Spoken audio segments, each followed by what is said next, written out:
I once decided to write a short story, convinced that I had a brilliant idea.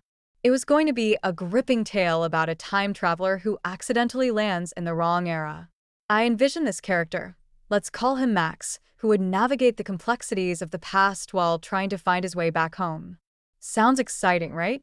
So, I sat down, fueled by a cup of coffee and a burst of inspiration. I started with a bang. Max lands in the middle of a medieval battle. The chaos, the clashing swords, the smell of smoke. I could almost feel it. But then I hit a wall. What was supposed to be a thrilling escape turned into a series of awkward encounters with knights who were more interested in jousting than listening to a confused time traveler. I thought, okay, let's add some humor.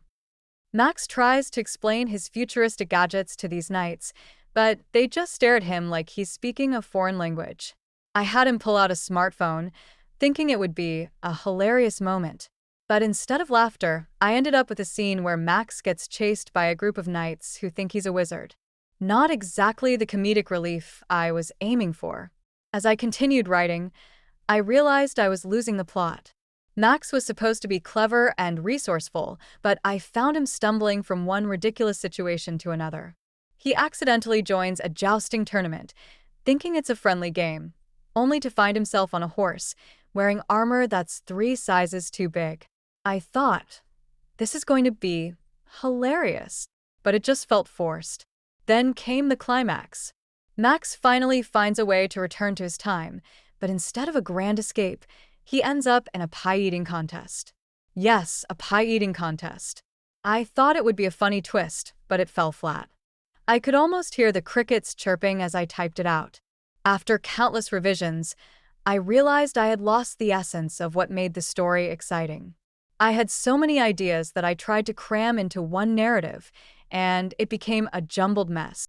I learned that sometimes less is more. A simple, focused story can be far more engaging than one overloaded with gimmicks. In the end, I scrapped the whole thing. I took a step back and decided to write about something more personal.